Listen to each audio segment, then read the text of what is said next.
He thought he'd just lent out a wrench. He never expected a first-class ticket, a second chance at life, and a woman who would change everything. Before we dive in, hit that subscribe button and drop a comment. Where in the world are you watching from? The final wrench hit the workbench with a metallic thud, echoing across the silent, oil-stained garage like a sigh. Caleb Reed rubbed the back of his neck, trying to work out the stiffness that had settled in his shoulders after 10 straight hours bent over broken engines. The air smelled of old rubber, rust, and the faint sweetness of antifreeze.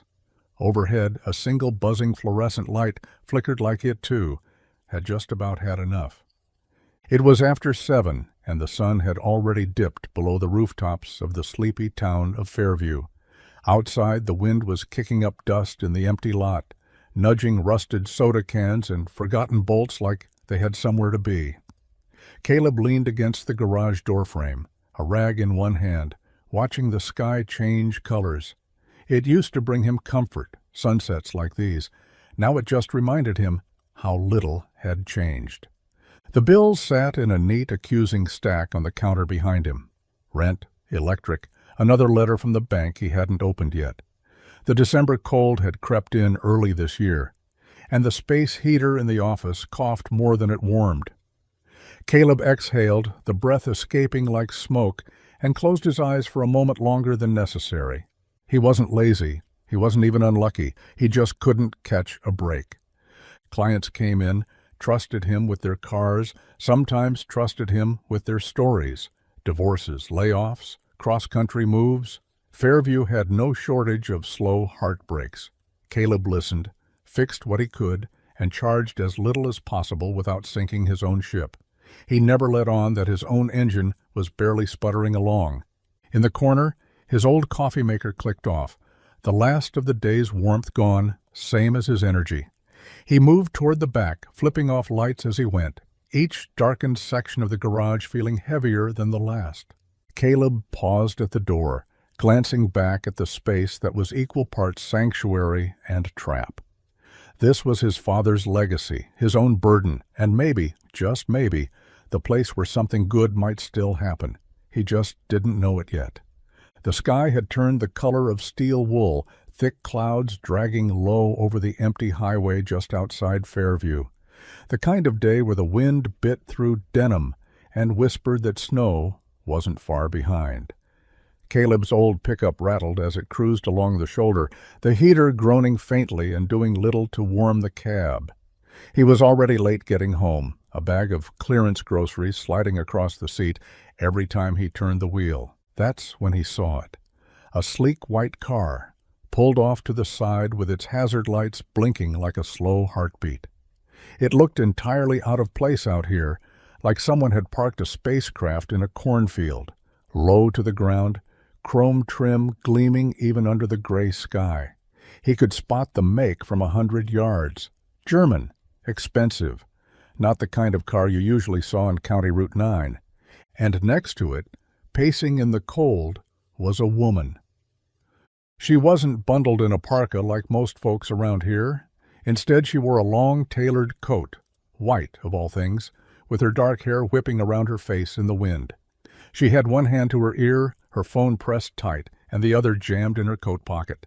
Even from the truck, Caleb could see the tension in her shoulders. His instincts wrestled with his schedule.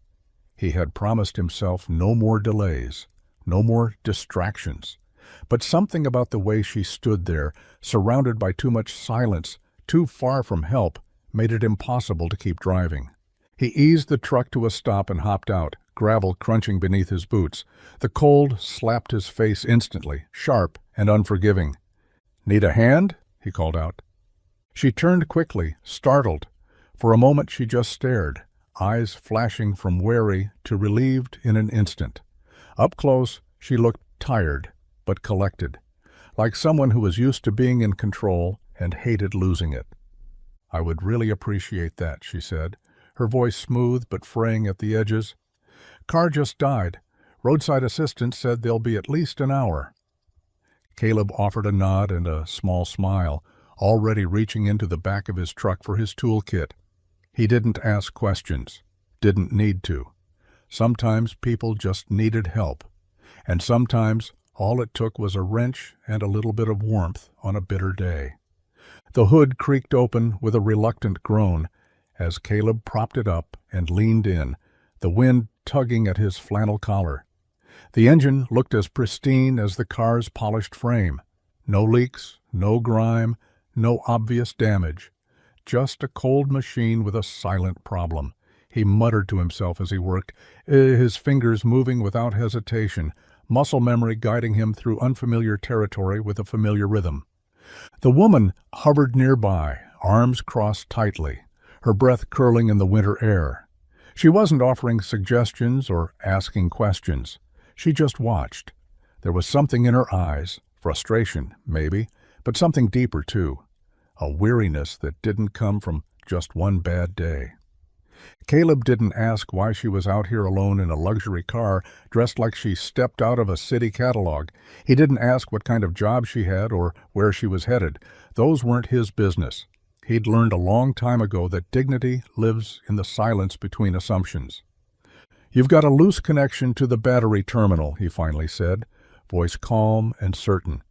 "Probably vibrated loose while you were driving." She stepped forward, peering into the engine like she might see the problem herself. "Can you fix it?" "I've got tools," he replied, already turning toward his truck. He popped the tailgate, pulling out his battered socket set. The box was old, dented, and covered in grease fingerprints, but every piece inside was cared for like gold. As he tightened the connection, Caleb unscrewed the lid on his thermos and poured half into the spare tin cup he kept for customers. The coffee was lukewarm by now, but still better than the biting wind. He handed it to her without a word. She took it slowly, brows raising slightly in surprise. "Thank you." Caleb nodded and kept working, not meeting her eyes. The fix was simple, nothing heroic. But as he closed the hood and dusted off his hands, he felt her gaze linger. She tried to offer money. He declined. She asked for his name. He just smiled. When he climbed back into his truck, the wind howled a little louder, and the sky threatened snow. He didn't expect to hear from her again. Didn't need to. Some people helped because it made them feel good. Others helped because it was the right thing to do. Caleb just helped because that's what you do when someone's stuck on the side of the road. The engine of the luxury car hummed back to life like a purring cat, smooth and effortless, as if it hadn't just been completely useless 5 minutes earlier. The woman behind the wheel looked both relieved and oddly hesitant. Her hands stayed resting on the steering wheel, but she didn't immediately drive off.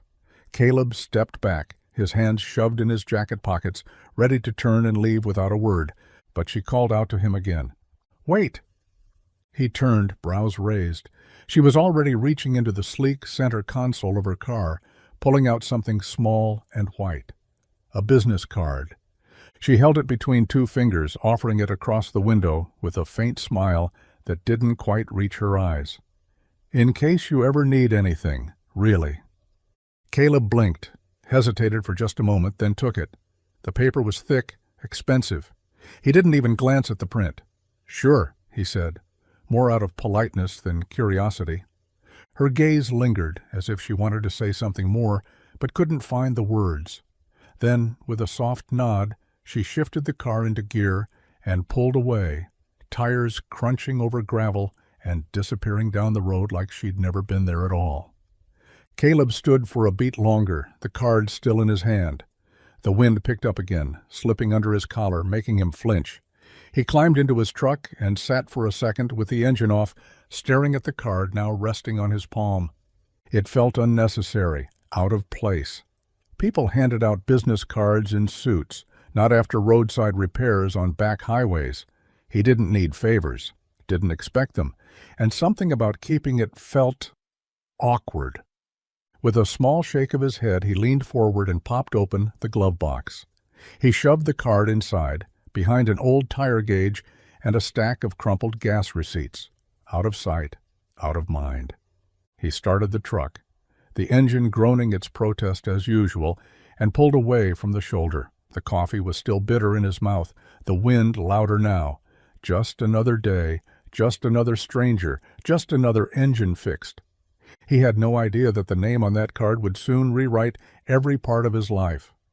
The following days bled together in a haze of busted carburetors, oil-slick floors, and the dull ache of too little sleep. Caleb tried to focus on work, on the familiar grind of stripped bolts and overheating engines, but his mind kept drifting, sometimes to that white car and the woman with the tired eyes, but more often to the stack of unopened bills sitting like lead on his kitchen table. Payday came and went without ceremony. The check was smaller than expected, again. Too many customers had promised to settle up next week, and the cost of parts had gone up quietly but cruelly. Caleb deposited what he could, kept just enough to buy groceries, and skipped lunch 2 days in a row without thinking much about it. He'd learned how to make hunger feel like a choice. Emily needed new shoes. The rent was late, and the shop's old compressor was on its last breath, wheezing every time he tried to inflate a tire. One night, after closing the garage, he climbed into his truck and just sat there. The cold had crept in early, and his breath fogged the windshield while the radio played softly, an old country song about leaving town. Caleb leaned back, exhaustion sinking deep into his bones. He reached for the glove box, meaning to grab a spare pen. Instead, his fingers brushed something stiff, smooth. The business card. It slid out onto his lap, still pristine, still unread. For the first time, he looked at it under the glow of the overhead light. Malene Sinclair, Chief Executive Officer. Sinclair Motors Corporation Direct Line. No assistance. Caleb let out a low whistle, staring at the embossed logo, the sleek font, the sheer absurdity of it. CEO. He leaned his head back against the seat and laughed once, not out of amusement, but disbelief. What kind of CEO drove herself through back roads in a designer coat, broke down alone, and handed her direct number to a guy covered in engine grease? It didn't matter, he told himself, probably just courtesy, rich people and their gestures. But still, he didn't toss it. He didn't put it back either. He slipped the card into his wallet next to a worn photo of Emily at her 5th birthday, frosting on her nose, and her smile wider than the cake. Then he drove home, thinking for the first time in days that maybe not all doors were locked. Maybe one just hadn't been knocked on yet. Caleb wasn't the kind of man who Googled people. He barely had time to check the weather, let alone dive into someone else's life. But that night, after tucking Emily into bed and double-checking that her worn sneakers didn't have holes big enough to warrant panic, he sat down with his old laptop and the card still burning a hole in his wallet. He typed in the name slowly, Malene Sinclair. The screen lit up with search results faster than he could blink. Articles, interviews, magazine covers, videos from automotive expos, and keynote speeches. There she was, poised, commanding, striking, standing beside concept cars that looked like they came from the future, posing with international leaders and Fortune 500 executives. In one clip, she shook hands with a famous tech mogul, grinning as reporters snapped photos. In another, she delivered a talk about innovation and sustainability in the auto industry, her voice polished and sharp. Caleb leaned back in his chair, eyebrows raised.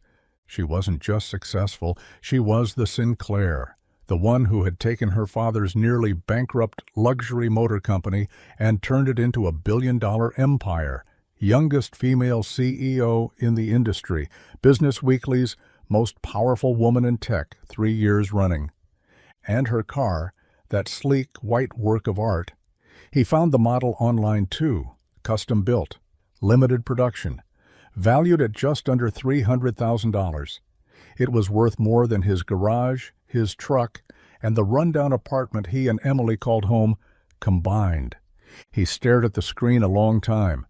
The woman who had stood on the side of the road in his town, wrapped in a coat and quietly shivering, was global royalty in the business world. He hadn't even known her name. And yet she had smiled at him, talked like a person, not a title, drank his lukewarm coffee, took the socket set from his hands like it meant something. gave him her card, like it mattered. Caleb exhaled, closing the laptop slowly. She wasn't just some lost traveler. She was someone orbiting a world he couldn't even afford to visit, and yet their paths had crossed. He didn't know what to make of that, but he knew it wasn't nothing. The days that followed felt like a fog laced with static. Caleb kept the card in his wallet, tucked between an old grocery list and a folded receipt from the hardware store. He saw it every time he reached for his debit card, every time he counted coins at the gas station, every time he reminded himself to buy Emily's allergy medicine next paycheck. He thought about calling, a dozen times, maybe more. His thumb would hover over her number late at night, after Emily had gone to sleep and the house was wrapped in the kind of silence that made doubts louder. But he never pressed dial. People like her didn't remember people like him. She was probably already back in her world, glass skyscrapers, high-stakes meetings, penthouse apartments where the espresso machine cost more than his rent. And him? He was still here. Still chasing leaks in a rusted Chevy, still patching up a busted exhaust system with a borrowed welder and too little sleep, still wrapping peanut butter sandwiches in wax paper for Emily's lunch because they were out of Ziploc bags. He'd had customers promise they'd call again. He knew how polite people could be when they didn't want to feel guilty. That card? It was probably just manners, a rich woman's way of saying thank you without ever having to follow through. Caleb didn't hold it against her. He couldn't afford to get distracted anyway, not when rent was creeping up, and his last 3 customers had paid in checks that still hadn't cleared.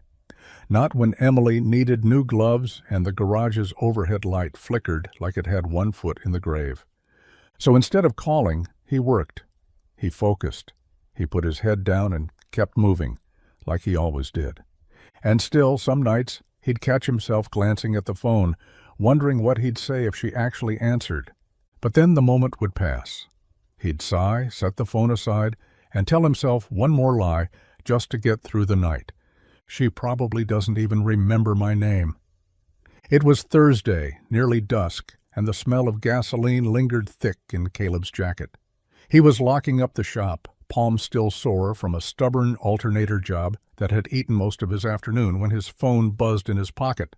He didn't expect much these days, maybe a missed call from a supplier or a reminder from the school about Emily's parent-teacher meeting, but this number, it wasn't saved. No area code he recognized. He stared at the screen a moment too long, thought about letting it go to voicemail. Then, against his better judgment, he swiped to answer. "Caleb Reed," he said, out of habit. A pause, just long enough to make him wonder if it was a robocall. Then her voice, clear-measured, almost too calm to be real. "Hi, Caleb. This is Malene Sinclair." His breath hitched. The world around him stilled. "I hope this isn't a bad time," she continued, like she was asking for a minute, not rearranging his entire nervous system. No, it's fine," he said, forcing his voice to sound steady, though his brain was scrambling to catch up. She spoke with a kind of practiced elegance, but it wasn't cold. There was something personal in it. She thanked him again for helping her that day, said she'd been meaning to reach out sooner, but things had been hectic. And then she got to the point.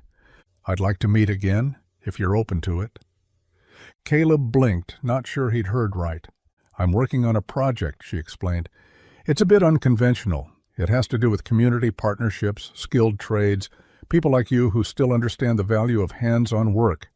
I think your voice could matter, and, well, I think we left things a little unfinished." Unfinished.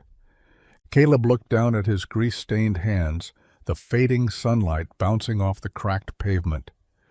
"Are you sure you've got the right guy?" he asked, half laughing, half hoping she'd say yes. "I'm sure," she said simply, and just like that something shifted. The weight didn't vanish, but it moved, like maybe he didn't have to carry it alone anymore. The envelope came the next morning, tucked between a late utility bill and a coupon flyer for frozen pizzas. It didn't have a return address, just his name printed clean and crisp on the front. Caleb stared at it for a moment before tearing it open, fingers stiff with disbelief. Inside was a sleek folder, a round-trip ticket to New York City, first class. His name printed next to the words Sinclair Motors, guest consultant. And a note, handwritten. Looking forward to your thoughts on the new initiative. Let me show you what we're building. Malene.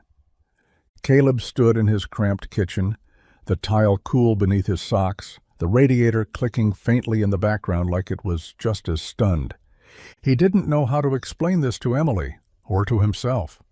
By noon, he was on the phone with a kind-sounding woman named Sarah from Sinclair's executive travel team.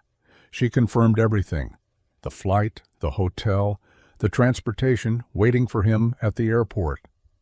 "You won't need to bring anything," she said, almost cheerfully. "Just yourself." He hung up, phone still pressed to his ear long after the line had gone dead. By the time the weekend rolled around, he had packed everything he thought might pass for a professional into an old duffel bag. His boots were polished, and he wore the cleanest jeans he owned.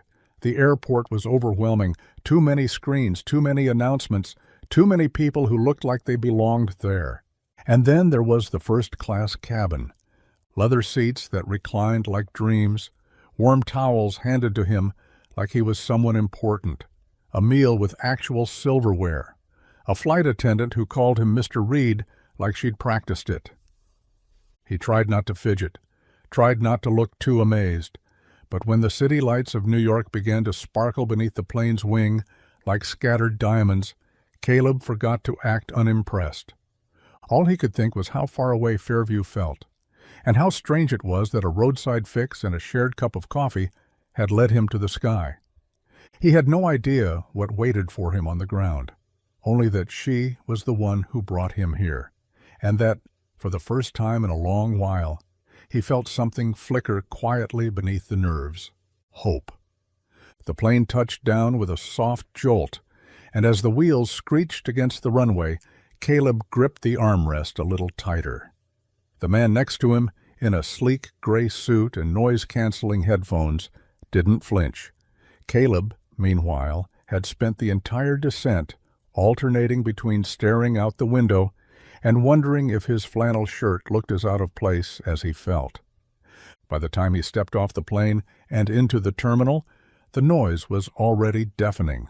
Voices layered over announcements, the rumble of rolling suitcases, the sharp click of heels on polished tile. He moved through it like a ghost, carrying his duffel bag slung over one shoulder, his breath catching in his chest as he took in the scale of everything.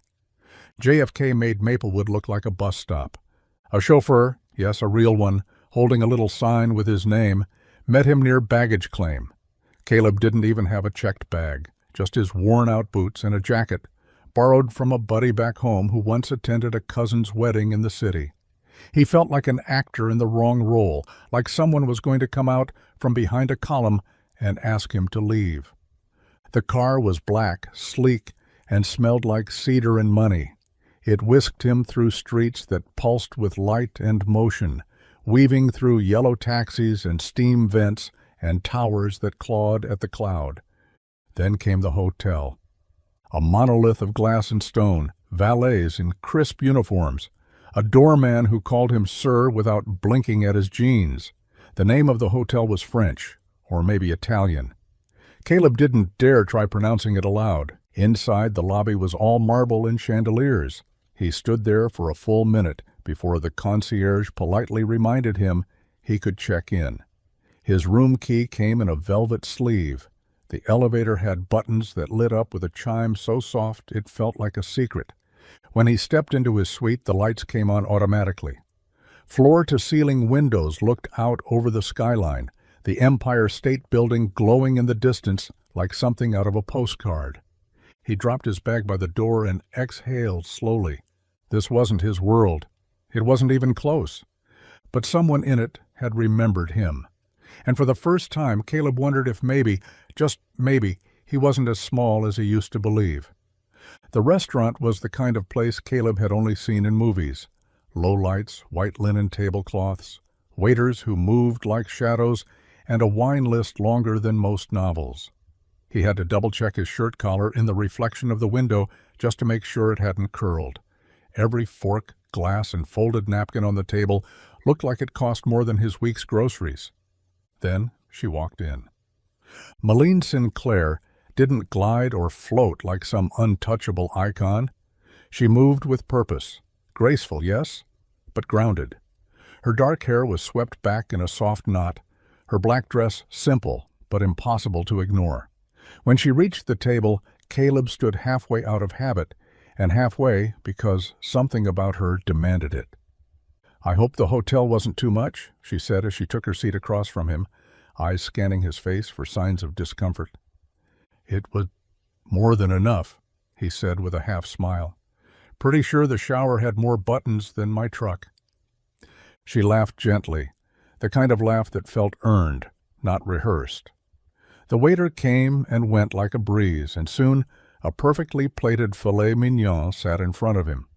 Caleb stared at it for a beat, then picked up his knife like it might disappear if he waited too long. Between sips of wine and bites of food he swore he didn't deserve, Malene leaned back slightly, her tone shifting. "You probably thought I was crazy," she said, "reaching out like this. I thought maybe you hit your head after driving off, yeah?" he said, and she smiled, but her eyes carried something heavier. She looked down at her glass before continuing. "I live in a world where people smile with their mouths but never with their eyes. Everyone wants something, partnerships, headlines, access. No one stops unless there's a motive." Caleb didn't say anything, just listened. "And then I broke down in the middle of nowhere," she said softly. "And someone handed me a wrench and a cup of coffee, no questions, no agenda." Her eyes lifted to meet his. "You were kind without knowing who I was. That kind of thing doesn't just happen anymore." He shifted in his seat, not quite sure what to do with her honesty. "I wasn't trying to be anything, just seemed like the decent thing to do." "Exactly," she said. "That's why it mattered." The candle between them flickered, catching the glint of her earring and casting shadows across her face. For the first time, Caleb realized she wasn't a statue or a headline or a perfect press photo. She was real and tired, and maybe just as lost as he had been feeling. Over dessert, the conversation turned lighter. Stories about his garage, a few about her early days at Sinclair, but something unspoken lingered between them.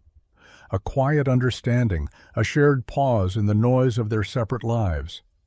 And when they left the restaurant, stepping into the cool night air beneath city lights, Caleb couldn't help but feel like something rare had happened, not just a good meal, not just a glimpse into another world, but a moment that neither of them would forget. The elevator chimed as it opened onto the top floor of Sinclair Motors' private innovation hub, a world of glass, steel, and quiet precision. The air smelled faintly of polished chrome and fresh circuitry. Caleb stepped out, boots echoing against the gleaming white floor, feeling as out of place as a wrench in a jewelry box. Beside him, Malene walked with ease, dressed not in glamour, but in quiet authority. A tailored blazer, her hair pulled back, her eyes sharp. She gave him a reassuring glance, as if to say, "You belong here, even if you don't believe it yet." They moved through halls lined with framed patents and archival sketches of past prototypes. Engineers in lab coats and polos nodded as she passed. Caleb nodded back stiffly, hands buried deep in his jacket pockets, trying not to look like he was mentally calculating how much the marble under his feet might cost. Then they reached the heart of it all, the restoration wing. Here the light shifted, warmer, more familiar. Old chassis lined the floor like forgotten legends waiting to breathe again. A cherry-red '68 Shelby, a silver prototype of a car never mass-produced. The hum of power tools mixed with soft music and focused voices. Caleb's eyes lit up. "This," he muttered. "This I understand." Malene smiled. "I thought you might." A young engineer approached with a tablet, eager to explain a new suspension design for one of their reissue projects. Caleb listened politely, arms folded. Then, quietly, he pointed out a flaw.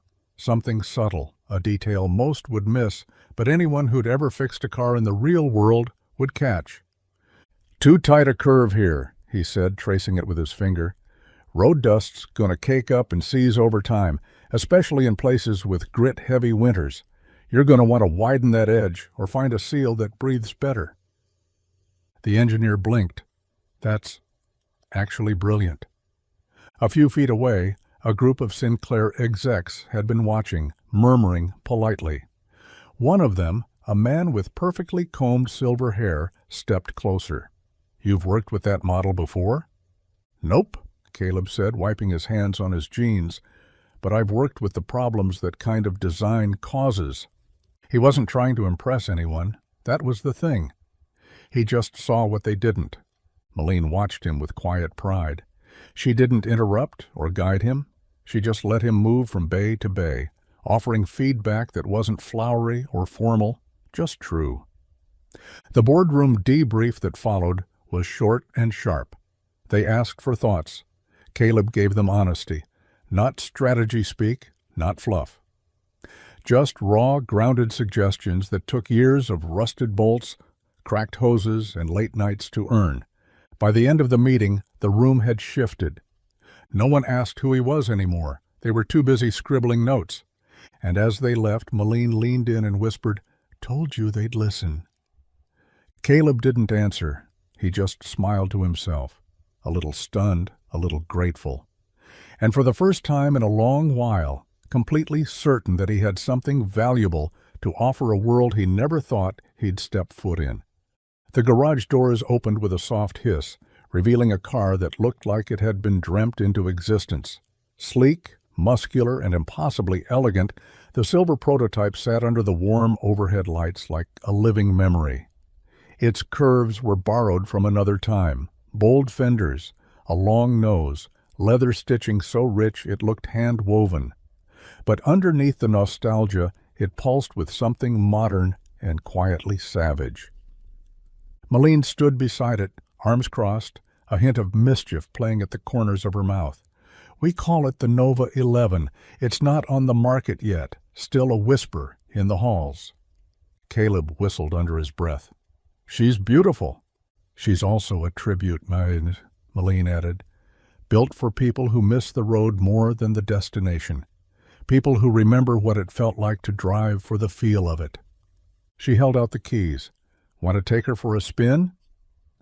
His hand hovered for half a second before he took them. They were warm from her palm. Moments later, he slid into the driver's seat. The leather hugged him like an old jacket, broken in and familiar. Everything inside was analog leaning, gauges, a smooth shifter, a steering wheel that wasn't padded with buttons but carved like it meant something. The engine roared to life with a low, rumbling purr. Caleb grinned. Not because it was loud, not because it was powerful, but because it responded. The car didn't feel like a machine. It felt like muscle and breath. They pulled out onto the private track behind the facility, and the tires hummed against the pavement like a song he hadn't heard since boyhood. He eased into the first curve, then accelerated. The Nova hugged the road like it was born there, smooth in the bends and urgent in the straights. Malene watched from the passenger seat, her expression unreadable, though the slightest smile tugged at her lips. "This isn't a car," Caleb said after a long moment. "It's a heartbeat." She nodded. "That's exactly what I wanted to hear." They drove in silence for another few laps. No marketing pitch, no distraction, just the growl of the engine and the wind threading through the open vents. When they finally rolled to a stop, Caleb killed the ignition and sat in the quiet hum that followed. "Whoever designed this," he murmured, "they understand something most folks forgot a long time ago." "I had a hand in it," she admitted quietly. He looked over at her, surprised. "I needed to build something real," she said. "Something that reminded me why I ever cared about this business." Caleb didn't speak. He didn't have to. The Nova had said it all. The photo hit the automotive blogs first. Grainy, snapped through a fence near Sinclair's private test track. Caleb behind the wheel of the Nova 11. Malene in the passenger seat, both of them laughing as the car kicked up dust like a beast let loose. By morning, it had a headline: "Who's the mystery mechanic beside Malene Sinclair?" Caleb didn't notice it until two customers at his garage showed him on their phones, grinning like proud neighbors spotting one of their own on the news. He chuckled awkwardly, brushed it off with a shake of his head, and ducked back under the hood of a truck like he could hide from it. But the story was already out. Within hours, more photos surfaced. Caleb, in his boots and flannel, walking next to Malene through the marble halls of Sinclair's Manhattan headquarters. Another one of them at dinner, seated too close not to raise eyebrows. A final shot of them leaving the restoration floor, heads bent toward each other, mid-conversation. It didn't take long for the speculation to start. Sinclair CEO seen with unknown mechanic, romance or recruitment. Is Malene Sinclair building a new division or a new relationship? From garage to boardroom, who is Caleb Reed? Bloggers reached out. Local news tried calling. A business podcast even emailed a request for an exclusive interview, calling him the voice of the working class. Caleb didn't respond to any of it. He was back in Maplewood by then, shoulders hunched as he rolled tires and checked brake pads. The attention didn't sit easy. He hadn't asked for it, didn't feel worthy of it, and frankly didn't understand what the fuss was about. But the buzz wouldn't fade. Even at Emily's school drop-off, a teacher approached him with a curious smile. "Saw you online," she said. "Didn't know we had a celebrity in town." Caleb gave a sheepish grin and muttered, "Still just fixing radiators, ma'am." But deep down, a quiet tension had settled in. Not because of the fame, he didn't care about that, but because every headline, every question, every blurred photo made him wonder something he hadn't dared ask himself until now. Why did he matter to her? The bell above the shop door jingled a little more often that week, not because more cars were breaking down, but because folks just wanted to catch a glimpse of him. Caleb Reed, the same guy who once bartered a brake job for a dozen farm-fresh eggs, was now the mechanic from the headlines. Maplewood was a town that moved slow and noticed everything. The local diner printed out the online article and taped it to the register, highlighter strokes circling Caleb's name. Mrs. Hutchins from the post office brought him a pecan pie, just because, and Old Man Jenkins, who hadn't spoken more than 5 words at a time in years, walked into the garage, nodded once, and said, "You clean up nice, Reed." Caleb took it all with a quiet smile, dodging the attention as best he could. But it was Emily who wore the spotlight like a crown. At school she held court at lunch with all the flair of a storyteller. Yes, that was my dad on TV. Yes, the lady was rich. And yes, he fixed her car without even charging her. Her classmates stared wide-eyed as she described the New York hotel. He said it had a view of the clouds. And the prototype car, it was like something from a superhero movie. At home, she asked questions he wasn't ready for. "Dad, are you famous now?" He shook his head, brushing grease off his hands. "No, sweet pea, just helped someone out. That's all." "But she helped you back, right?" He paused, the wrench in his hand suddenly heavier. "Yeah," he said softly. "She did." There was pride in Emily's eyes, pure, unfiltered belief, the kind only kids could give. That night, after she fell asleep, Caleb sat alone at the kitchen table, staring at his old flip phone. A new message from a Sinclair assistant had popped up, another invitation, another door opening.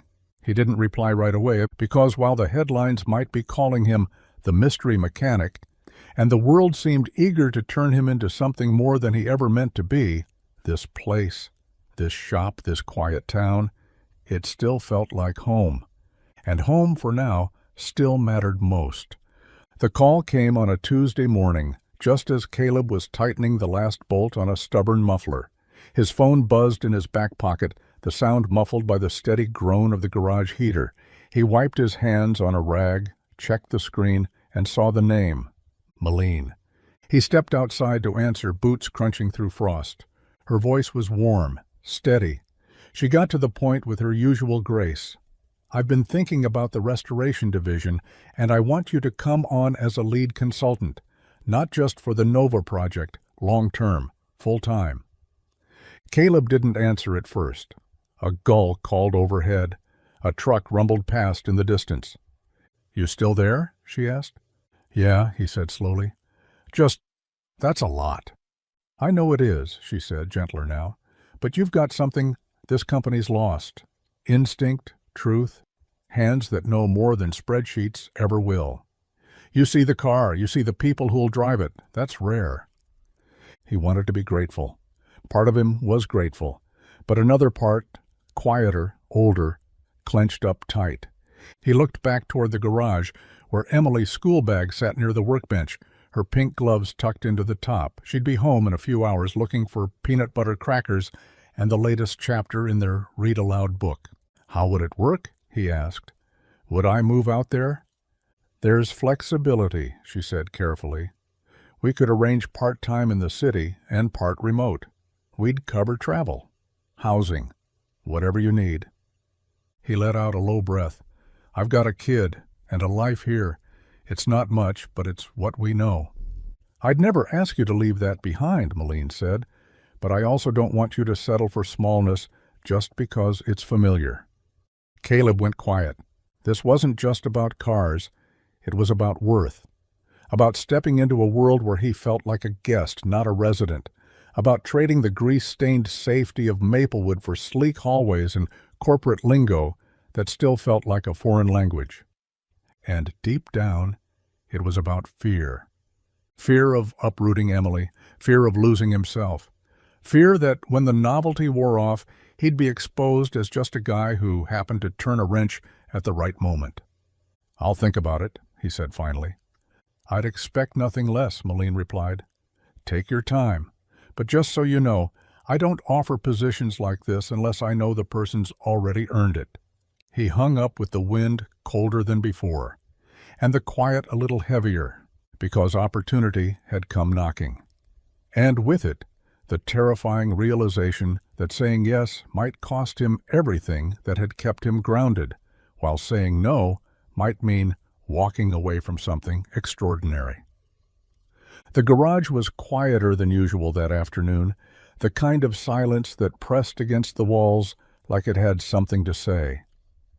Caleb stood in the doorway, one hand on the frame, eyes sweeping across the space he knew better than his own kitchen. Dust danced in a single shaft of light, slicing through the grimy front window. Tools hung on pegboards exactly where his father had left them decades ago. Even now, Caleb couldn't bring himself to rearrange them. It felt like tampering with something sacred. This place, this brick and tin shell of a shop, had been his father's heartbeat, a labor of love and stubbornness, built with calloused hands and early mornings, patched together over years with spit, grit, and the kind of pride that didn't need to be spoken aloud. Caleb walked toward the old workbench, dragging his fingers across its scarred surface. He could still hear his dad's voice if he listened hard enough. "Don't chase perfect, son. Chase honest." That's what his father had believed. Cars didn't need to sparkle, they just needed to run. Caleb had tried to keep the dream alive after his father passed, tried to carry the same torch in the same oil-stained boots, but some nights, when the register came up short and the rent hovered like a bad omen, he'd wonder if he was keeping a legacy alive or letting it quietly die in slow motion. Now that legacy had brought him to a crossroads. The offer from Malene wasn't just about a new job. It was a chance to start over, to finally step into something bigger than this town, this shop, these hand-me-down hopes. But this garage, it was in his blood.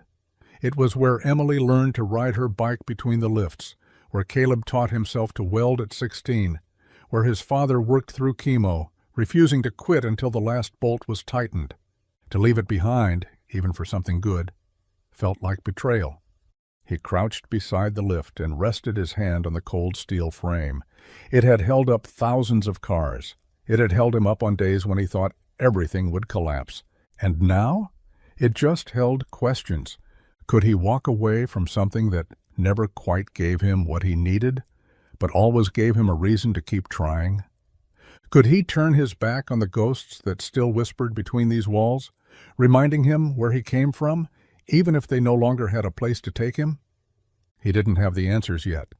But standing there in the heart of his past, Caleb understood something for the first time. Some places shape you, some places hold you, and some places, when the time comes, have to be let go of so you can find out what else you might become. The ballroom was soaked in light, chandeliers dripping crystals like icicles, golden reflections bouncing off champagne glasses, and polished silverware. Caleb had never seen so many tuxedos in one place. He shifted uncomfortably in his borrowed suit, tugging at the stiff collar that felt more like a leash than formal wear. The floor beneath him gleamed like glass, and every movement seemed rehearsed. Graceful servers, clinking laughter, camera flashes that came and went like lightning bugs. He stood near the back, nursing a ginger ale in a crystal tumbler, feeling like an engine part bolted to the wrong frame. Conversations buzzed all around him: venture capital, luxury markets, board expansions, stock shifts, and not a single one of them mentioned spark plugs or torque wrenches. Caleb hadn't even wanted to come, but Malene had insisted. "It's just a dinner," she'd said with a smile. "You've earned a seat at the table." But standing there, surrounded by suits and silk, he wasn't so sure. A couple approached him earlier in the evening, older, polished, the kind who wore their confidence like cologne. The woman had leaned in with a smile too wide to be warm. "And you are—" Before Caleb could answer, Malene's voice cut through the hum like a violin over static. "He's the man who reminded me what integrity looks like." The crowd around them quieted just enough to take note. She was radiant in a deep navy gown, her hair pinned back like a movie star from another era. But her eyes, those eyes found his in a way that pulled him back from the edge. "Everyone," she continued, turning slightly toward the gathering of board members and donors, "this is Caleb Reed. He didn't just fix my car. He showed me that the values we claim to build this company on, honesty, humility, craftsmanship, they're alive and well, just not always where we're looking."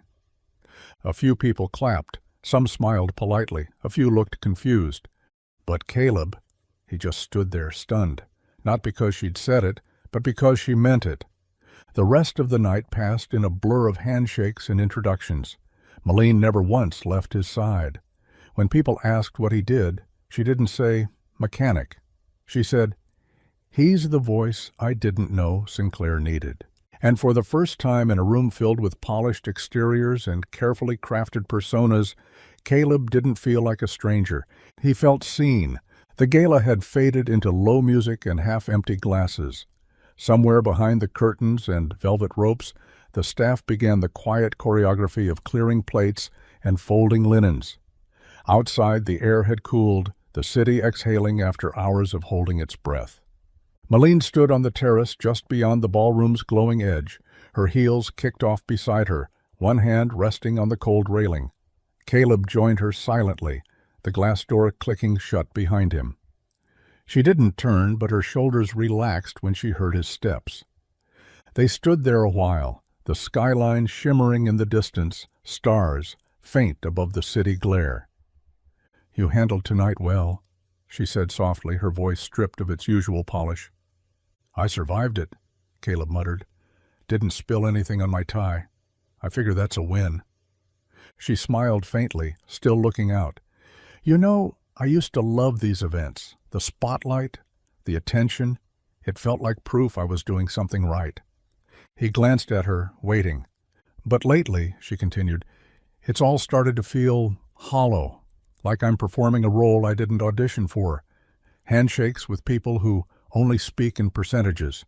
Speeches I don't believe in anymore. I built Sinclair up, but somewhere along the way I lost track of why I ever started." She turned to face him then, barefoot, eyes tired but unguarded. "And then there was you. Just some guy on the side of the road. No questions, no small talk. You handed me a wrench and a cup of coffee and went back to your life. You didn't care about my name or my title. You helped me like I was a person." Caleb looked down, unsure what to say. He wasn't used to being someone's turning point. "I didn't do anything special," he said. "But you did," she insisted. "You reminded me of something I hadn't felt in years. That decency isn't transactional, that kindness doesn't need an audience, and that maybe the world I built needs more of your world in it." The wind shifted, brushing her hair across her cheek. Caleb reached out and tucked it gently behind her ear. "I'm not sure I belong in your world, Malene." She held his gaze, quiet and sure. "Then maybe we build one that belongs to both of us." For a long moment, neither of them spoke. The city kept blinking behind them, 1,000 lights pretending to be stars. But in that small, borrowed moment of stillness, something real settled between them. Not a gala speech, not a headline, just truth. The next morning came soft and slow, filtered through the blinds of the hotel suite, like the city was giving Caleb a moment to breathe before it demanded anything else. He sat at the edge of the bed in jeans and a plain t-shirt. Hotel slippers still on his feet, holding the phone in both hands. The screen blinked with one name, Emily. She picked up on the second ring. "Hey, kiddo." "Dad," her voice was bright and bubbling. "How's the fancy city? Did you eat anything weird?" Caleb smiled. "Not yet, but I did see a guy walking a dog in a stroller." Emily giggled. "That's so dumb." They talked for a few minutes. About her math tests, about the neighbor's cat getting stuck in the fence again. Nothing big, nothing fancy, just the kind of talk that glued his days together. Then her voice quieted. "Are you coming back soon?" He hesitated. "I wanted to ask you something first." She went quiet, sensing the shift. "What if I took a job here, just part-time? We'd still live in Maplewood, but I'd fly in sometimes. You'd still have your school and your room, but maybe things would get easier." A pause. "Would I get to see the cool cars?" she asked. He laughed. "Yeah, I think we could work that out." Emily was quiet again, then added softly, "I think Grandpa would be proud." Caleb swallowed hard. "Yeah," he said, I think so too." He ended the call and sat there for a while longer, staring out the window at the endless motion of New York life, the swirl of taxis and steam and people who all seemed to know exactly where they were going. Later that day, he found Malene in her office, floor-to-ceiling windows behind her, files open on her desk, but her posture relaxing the moment he walked in. "I'll take the job," he said simply. Her eyes lit up, but he raised a hand before she could speak. "On one condition. I stay grounded. I'm not giving up who I am to chase some version of success that doesn't feel right. I still fix cars. I still go home. Emily comes first, always." Malene stood, walked around the desk, and stopped in front of him. "That's exactly why I want you on board," she said. "Not because you'll fit into this world, but because you'll help reshape it." Caleb nodded, and just like that he said the big yes. Not to wealth, not to status, but to a future that didn't ask him to trade what mattered, only to carry it forward. The move wasn't grand or glamorous. There were no moving trucks with bold logos or perfectly labeled boxes, just Caleb's old pickup with a tarp strapped tight across the back, Emily's school supplies and milk crates, and a duffel bag stuffed with work shirts and the past. Their new place was modest, a second-floor apartment above a bakery in a quiet part of the city, just an hour from Maplewood. The walls were painted a soft cream, the kitchen counters chipped in a few places, and the plumbing made a racket when the hot water ran. But it was warm, safe, and filled with sunlight in the mornings. Emily loved it immediately. Her room had a window that overlooked the bakery's back garden. She picked out a lavender bedspread and filled the bookshelves with the same worn paperbacks they'd read 3 times already. On her first night there, she stood in the hallway, arms crossed, and declared, "I think this place smells like possibilities." Caleb smiled. She always had a way of making things feel brighter. The new school was public, but better funded. with after-school programs and at a library that didn't smell like mildew. Emily fit in faster than he expected, coming home after the first week with a new friend, a folder full of hand-drawn comics, and a flyer for the science fair. As for Caleb, his days started early at the Sinclair Satellite Garage, an airy, spotless facility tucked behind the main showroom. It wasn't fancy, but it was different. High-tech tools, bigger projects, a team that actually listened. He wasn't the guy fixing busted radiators anymore. He was the guy they asked how to fix them better. And yet, every Friday evening, like clockwork, Caleb and Emily packed a small overnight bag and headed back to Maplewood. Back to the garage with the flickering light, back to the cracked pavement and the worn-out lift that still groaned when it raised a truck off the ground. They'd stop by the local diner, wave to Mrs. Hutchins at the post office, and spend Saturdays walking the old trails by the creek. On Sunday nights, they'd return to the city with a cooler full of leftovers from their neighbors and stories to share. Caleb had found a rhythm, one foot in the life he built, one in the life he came from. He wasn't trying to be a different man, just a better version of the one who'd knelt beside a broken-down car and offered a wrench without asking for anything in return. He was a consultant, a collaborator, a name on the inside of a company he once could barely afford to buy parts from. But more than that, he was still a father. Always a father first. The Sinclair Restoration Wing took on a new kind of rhythm once Caleb began showing up regularly. Gone were the stiff silences and hesitant nods. In their place came laughter echoing off metal, the hum of classic engines being brought back to life, and the occasional sarcastic quip traded over the hood of a car. Malene had made good on her promise.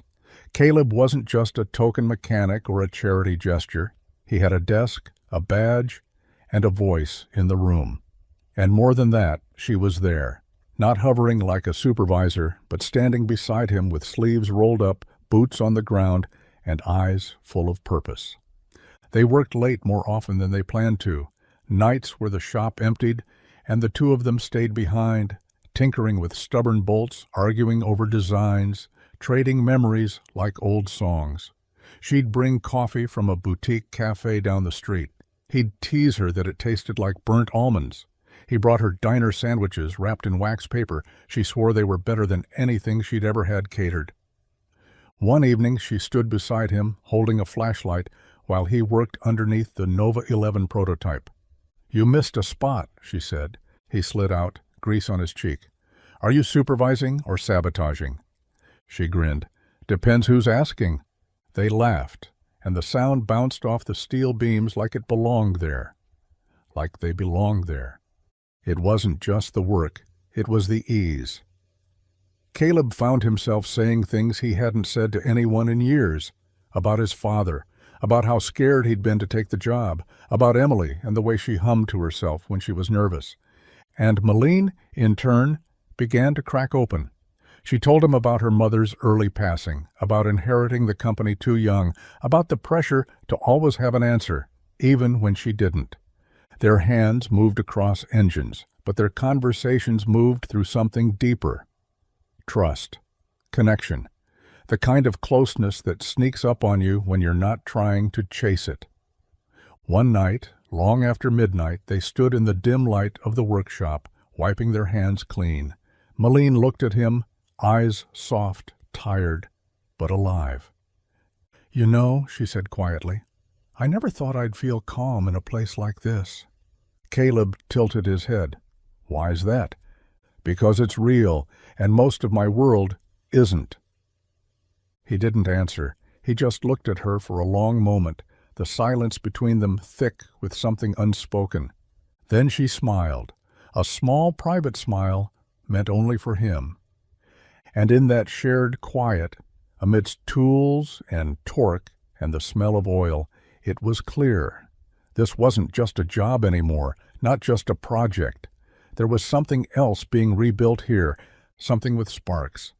It started as a murmur, low, cautious. The kind of conversation carried behind half-closed doors and between sips of espresso in glass offices.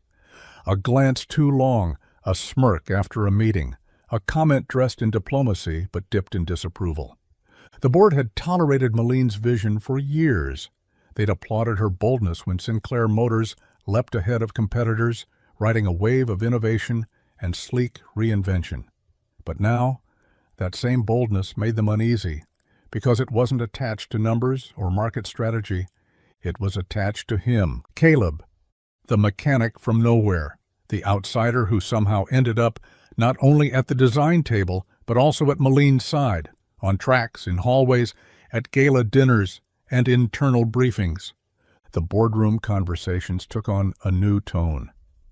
Is he advising on models or advising her? Are we still making cars or are we writing fairy tales? I'm just saying, perception matters. Investors notice these things. Malene heard the whispers before they ever reached her directly. She wasn't naive. In a world where optics often trumped truth, proximity always came with speculation. She noticed how eyes lingered when she and Caleb laughed a little too long in the hallway. She noticed how questions during meetings began with sugar and ended with thorns. Caleb noticed it too. At first he brushed it off, shrugged at the stares, cracked a joke when someone asked if he was planning to marry into the company. But beneath his humor, there was something heavier. He wasn't ashamed of their connection, not professionally, not personally, but he hated feeling like a shadow creeping into her spotlight. One evening, after a long day at the restoration wing, he found her in her office, reading an email with a jaw clenched tighter than he'd ever seen. "They think I'm compromised," she said, not looking up. "They think you're—" She paused. A distraction." Caleb didn't respond right away. He stepped in, closed the door behind him. "I can walk," he said quietly. "If this is putting you at risk—" "No." Her voice was firm, cutting through the room like steel. "You're not the problem. Their fear is." She stood, crossing the space between them. "They're scared because you don't fit the mold, because you came in here with grease on your hands and didn't ask permission to speak the truth." He looked at her, eyes steady. "And you?" "I'm not scared," she said, "but I'm angry. Angry that they think being close to you somehow lessens me, like decency is weakness." The air between them crackled. "We can't control what they think," he said, "but we can control what we do with it." She nodded slowly. And just like that, they stood shoulder to shoulder, not just against rumor, but against a system that still couldn't understand how honesty, loyalty, and something as unruly as affection could belong in the boardroom without compromise. Because what they had wasn't scandal, it was strength. The boardroom was colder than usual, despite the late spring sunlight streaming through the high windows. The table gleamed like it had been freshly waxed for judgment, and the men and women seated around it looked more like jurors than colleagues. Malene sat at the head of the table, her hands folded, her expression unreadable. She'd been through high-stakes negotiations, investor standoffs, even legal threats. But this was different. This wasn't about product recalls or quarterly dips. This was personal, disguised in professional language. One of the older board members cleared his throat. Gerald Langston. White hair, pristine tie. A voice practiced in corporate cordiality. "Malene, this situation has become difficult to ignore." She didn't respond, just lifted her chin a fraction. "You've built Sinclair Motors into something remarkable," he continued. "But now there are concerns from investors, from longtime partners, concerns that your association with Mr. Reed may be clouding your leadership." A few murmurs followed. Some heads nodded subtly. "It's not about judgment," added a woman to his left. "It's about optics and risk. You're the face of this company. Every headline is yours." Malene leaned back slightly. "You mean the ones about innovation, restoration, and unprecedented customer growth?" Gerald pressed on. "We're asking you to consider what's best for the company's future, and if that means creating professional distance from Mr. Reed, we trust you'll do what's necessary." There it was, the ultimatum dressed in a velvet glove. Choose the company, or choose him. Malene took a breath that felt like it stretched across her entire life. The version of her that had once believed in pleasing everyone had long since faded. The woman sitting here now had rebuilt an empire. But she'd also nearly lost herself doing it. And then came Caleb. He hadn't just fixed a car. He had fixed something quieter, something no balance sheet ever measured. She stood slowly. Her voice was calm, her gaze steady. If this company can't stand beside integrity, it doesn't deserve to lead the industry. The room stiffened. I will not apologize for being close to someone who reminds me what honesty looks like. I will not pretend that kindness, clarity, and a sense of real purpose are weaknesses. Caleb Reed has given more to this company's future than half the consultants you've hired at 10 times the cost. Gerald opened his mouth, but she raised a hand. I know the stakes. I know how fragile public perception can be, but I won't cut off my heart just to make the numbers look better. The room fell silent. I refuse to choose between love and legacy, she said, softer now, but firmer than steel. Because if one can't hold the other, then it's not worth holding at all. No one spoke for a long moment, and Malene didn't flinch, because she knew the cost of pretending. She'd done it long enough. Now she was choosing to lead on her terms, with him, or not at all. Maplewood's main street was dressed in hand-painted signs and paper lanterns, the kind of decorations that weren't perfect, but were made with heart. The town's old community center had been on the brink for months, the roof sagging, the furnace nearly dead. But no one here gave up easily. So they threw a fundraiser. Fold-out tables stretched from the parking lot to the sidewalk, stacked with bake sale goods and homemade raffle baskets. Kids darted between hay bales and face-painting booths, and the smell of barbecue hung thick in the air. A bluegrass trio played from a makeshift stage, their fiddle notes cutting through the evening breeze. Caleb pulled up in his truck with Emily bouncing in the passenger seat, already pointing toward the dessert table. Malene rode with them. She didn't wear designer heels or tailored dresses today, just jeans, boots, and a flannel shirt tied at the waist. Her hair was pulled back in a simple braid, and if anyone in town recognized her from glossy magazines or televised conferences, they didn't let on. They remembered Caleb, and that meant they welcomed her. He introduced her with a quiet pride that went deeper than status. Not my boss, not a guest, but simply, this is Malene. At first she stayed in the background, talking to the church ladies over lemon squares, helping a kid tie his raffle tickets into a jar. She didn't wave a check around or make a speech. Instead, she slipped a sealed envelope into the donation box behind the punch table. No ceremony, no attention.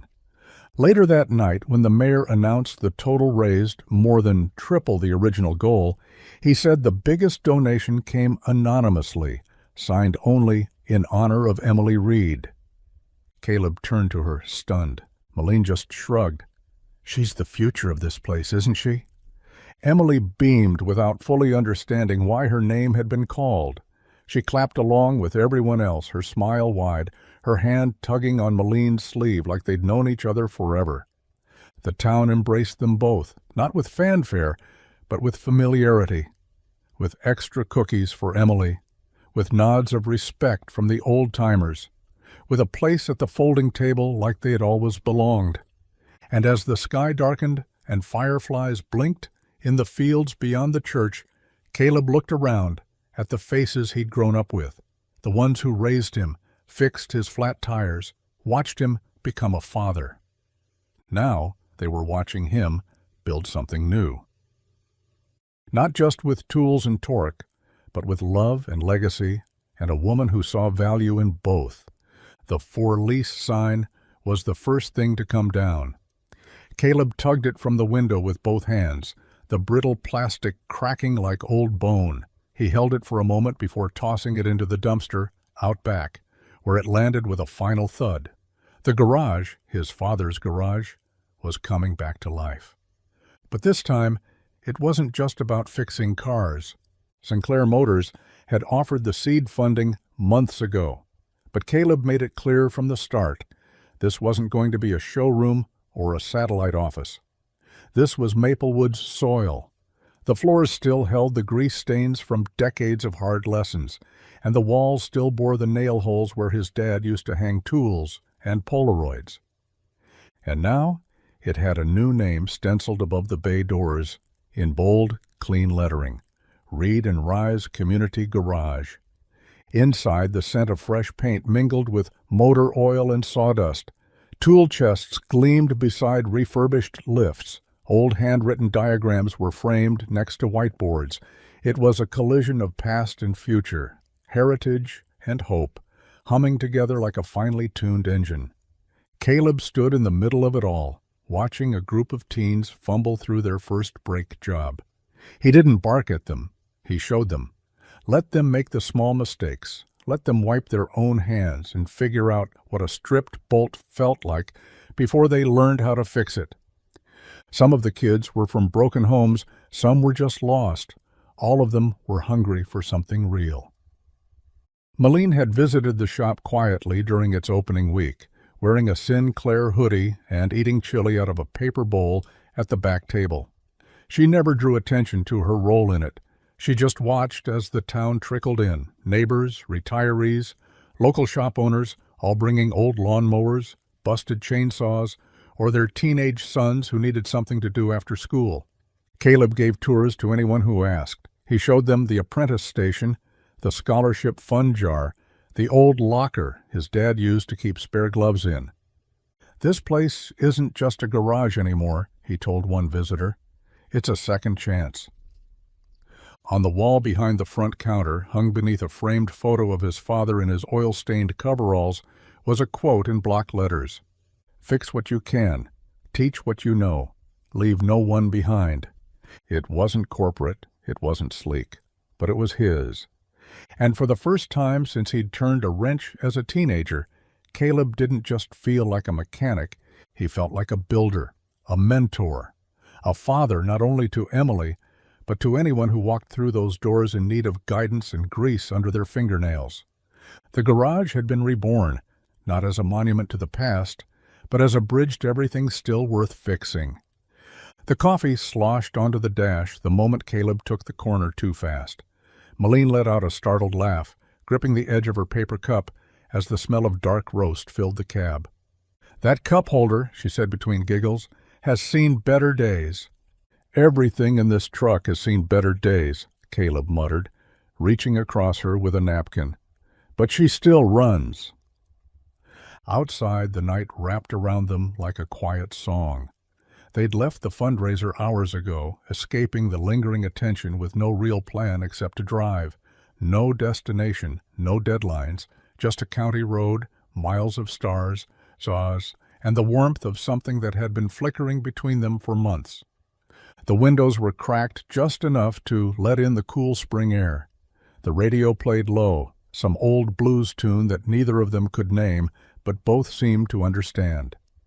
"Do you remember," Malene said softly, "what you said to me the day we met?" Caleb glanced over, one hand on the wheel. "I said your radiator was throwing a fit." She smiled, then turned to face him more fully. "No, after that. When I offered to pay you, and you told me to pay it forward." He nodded. "Seemed fair at the time." "I did." Her voice dropped. "I just didn't know that what I'd end up paying forward was you." He didn't say anything at first, just let the words settle. The road ahead stretched endlessly, but something between them was shortening, closing. He pulled over at the next overlook, a gravel turnout that faced a wide field and a distant horizon lit only by moonlight. He turned off the engine. The silence between them pulsed like a heartbeat. Malene set her coffee down. "We've both been pretending this is simpler than it is." "Yeah," he said quietly, "we have." She leaned in, resting her head against the side of the seat, watching him. The woman who once paced beside a broken-down luxury car on a cold road now sat beside the man who had offered her nothing but a wrench and a thermos, and everything that came with it. Caleb turned toward her, eyes tired but clear. "I didn't plan any of this," he said. "Neither did I," she whispered. "But here we are." And then finally, they leaned in. The kiss wasn't dramatic. It wasn't cinematic. It was real, warm, familiar in the way only something long-awaited could be. Her hand found his. His thumb brushed the side of her jaw, the gravel under the tires, the rust on the truck, the wind in the trees. It all faded. For a moment, there were no boardrooms, no headlines, no roadblocks. Just two people, tired of holding back and close enough to fall. The idea came, like most of their best ones did, over breakfast. Caleb was flipping pancakes in the tiny kitchen of their city apartment, wearing a grease-smudged T-shirt and humming off-key to an old country song. Malene, still in her robe, sat at the table nursing her second cup of coffee, her hair a little wild from sleep. Emily was sprawled across the couch with a sketch pad, drawing a car that had wings and could shoot stars from its tailpipe. "You ever think," Malene said suddenly, not looking up from her mug, "what would have happened if I'd broken down somewhere else?" Caleb glanced over. "Probably would have ended up with a mechanic who actually charged you." She smirked. "No, I mean, if we hadn't met that day, none of this would have happened." He flipped a pancake, the edges crisping golden. "You saying fate drives a Sinclair Phantom?" "I'm saying," she replied, setting her cup down, "that maybe it was never about the car at all." Later that week, they sat down in her office and mapped it out, on a whiteboard on scratch paper, in the messy way dreams get born. The Drive Forward initiative would be more than a donation. It would be a pipeline, a second chance.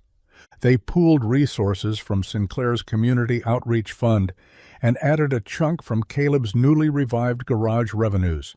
The goal was simple: full-ride scholarships for underprivileged youth interested in automotive work. But the heart behind it ran deeper. The program would cover tuition for trade schools, mentorship with seasoned mechanics, hands-on apprenticeships in real garages, including Caleb's own shop in Maplewood. Each scholarship recipient would also be paired with a mentor, not just to teach them tools and torque, but how to believe in themselves when the world didn't offer much reason to. By the end of the year, word had spread. National media picked it up. Schools from across the country began reaching out. Community garages in Detroit, Tulsa, Atlanta, places Caleb had only read about, started asking how they could join. The story of the mystery mechanic and the CEO, who found purpose on the side of the road, was no longer just a headline. It was a movement. And at every press conference, every scholarship award, every interview, Caleb stood just a little behind the mic, never seeking credit, just proud. Malene always made sure to pull him forward. Because this thing they'd built, it was bigger than business. It was about showing kids that skill mattered as much as status, that someone with calloused hands and a kind heart could rewrite the rules, that a flat tire, a cup of coffee, and a stubborn mechanic could start something that changed lives. And it all began on a cold roadside where kindness wasn't strategy, and a wrench was just a way to say, "You're not alone." She was halfway through her day when the envelope landed on her desk. No corporate letterhead, no assistant handing it over. Just a plain white envelope with her name scribbled in Caleb's unmistakable handwriting, half print, half chicken scratch. Malene glanced around, bemused. No cameras, no meeting attached, no subject line. Inside was a single sheet of paper, a printed airline ticket, first class. Departure New York City, destination, a small regional airport just outside Maplewood. She smiled before she even finished reading. There was a sticky note attached. "Your turn, C." That evening, she found him under the hood of a dusty Impala at the community garage, sleeves rolled up, the glow of the overhead bulb casting long shadows over his face. She didn't say anything at first, just stood there, arms crossed, letting the scent of oil and the sound of old jazz from the radio fill the moment. "You planning to kidnap me?" she asked at last, holding up the ticket. Caleb straightened, brushing his hands on a rag. "Figured it was time you saw where it all started. I've been to Maplewood. Not like this." She raised a brow. "I want you to meet the people who patched my life together," he said, quieter now.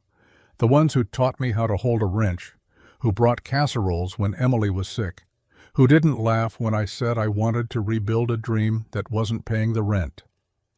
Maline's expression softened. He took a step closer, the rag still in his hands. You've seen my world through restoration projects and press releases, but I want you to see it through the back door of Miss Carla's bakery, through the church potluck where nobody cares what your net worth is, through Emily's eyes, where everything is still magic, even if it's a little broken. She let the paper fall to her side. So this is your big move? She teased. Romance by way of small-town charm? Caleb shrugged, but the corner of his mouth lifted. I just want you to meet the folks who made me who I am, before we talk about who we're becoming. Malene stepped into him, wiping a smudge of grease off his cheek with her thumb. I think I already know who you are, she said, but I'd love to meet the ones who helped make you that way. And just like that, the offer was accepted. Not as a favor, not as a business trip, but as something far rarer. An invitation to step deeper, to trade polished glass for gravel roads, and to walk hand in hand toward something more rooted than either of them had known they needed. It was the kind of evening Maplewood did best, quiet, golden, and slow. The sun had dipped just low enough to cast long shadows across the backyard, and the smell of cut grass lingered in the air. Caleb was inside washing dishes, humming some old tune as the faucet hissed and clinked. Malene sat on the back porch steps with Emily, who was picking at the last crumbs of a brownie from the church bake sale. Fireflies had started blinking lazily above the fence line, and the hum of cicadas filled the space between words. They hadn't planned to talk, but real things rarely wait for the right time. Emily glanced sideways, legs swinging beneath her, as she licked chocolate off her thumb. You know my dad's different now. Malene blinked. Different how? Lighter? Emily said with that matter-of-fact clarity kids are born with. Like he stopped carrying something heavy all the time. Malene didn't answer, just looked out across the yard and waited. Emily leaned back on her elbows, gaze tilted toward the sky. After Mom died, he stopped smiling like he meant it. He still tried, but it didn't reach all the way to his eyes. Malene's breath caught, soft and subtle. But lately, Emily continued, he laughs at dumb stuff again. He dances while he's making pancakes. He sings when he thinks I'm not listening, really badly. That made Malene smile. I've heard the singing.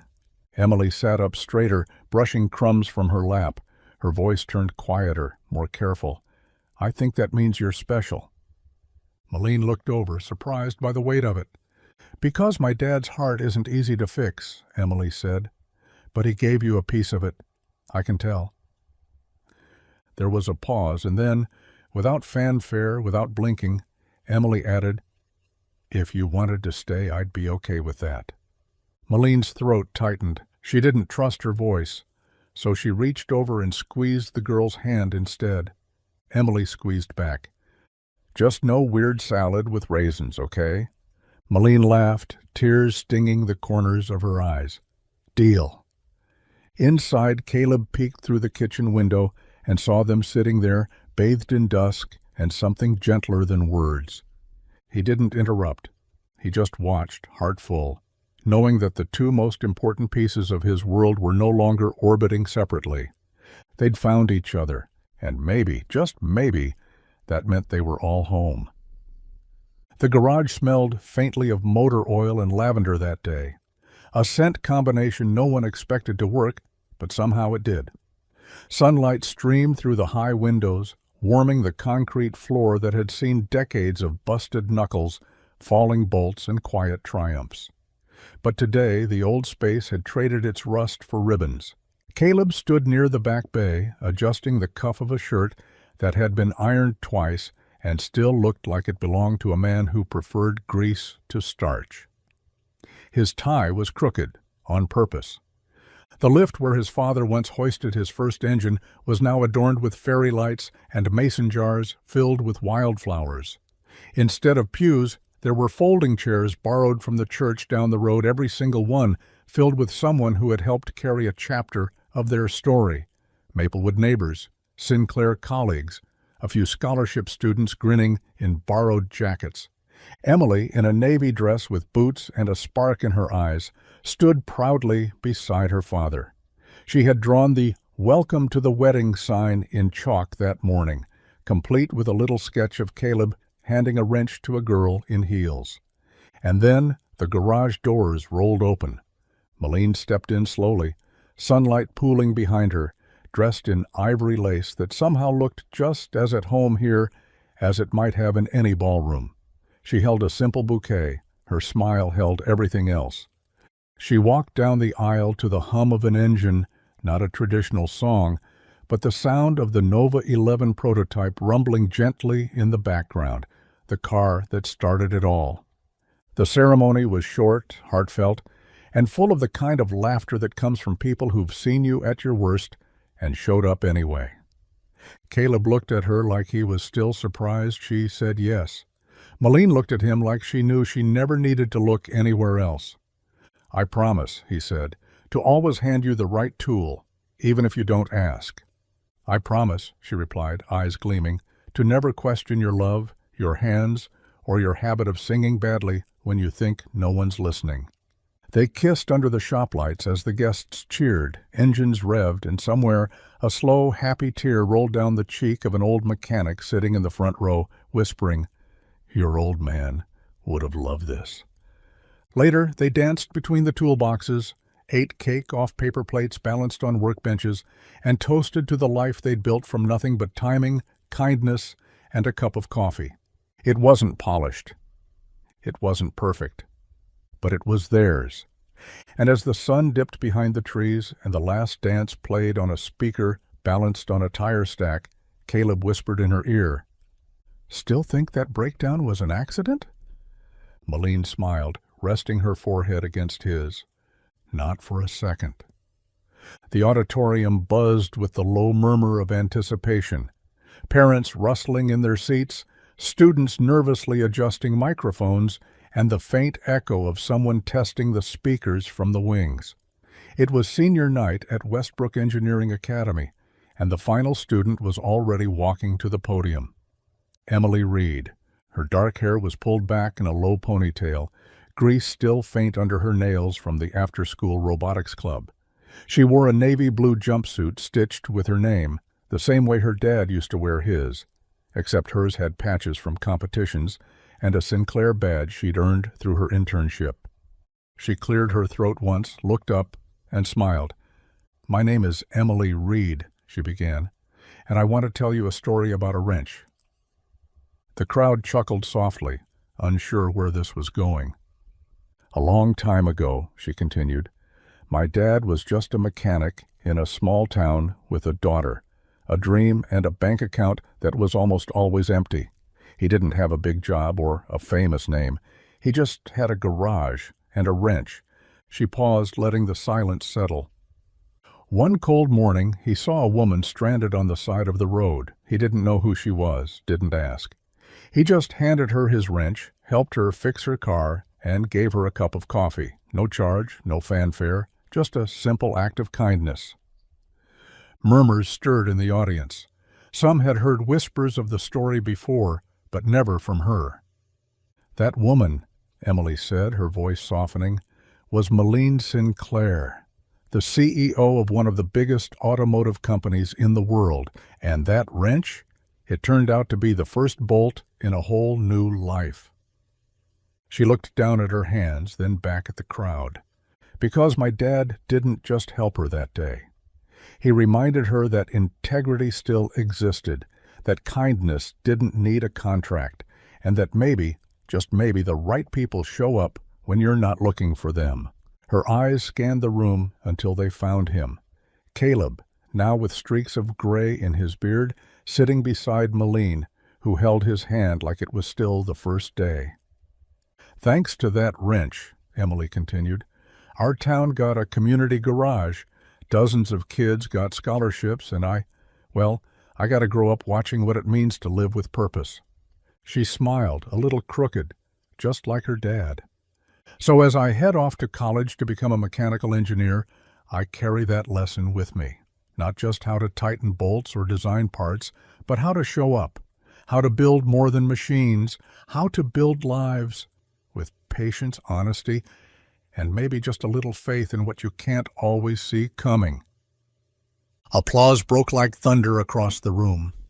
And somewhere in the back row of a proud memory, the ghost of an old garage and a rusted-out socket set hummed quietly, knowing it had done its job. One wrench, one moment, everything changed.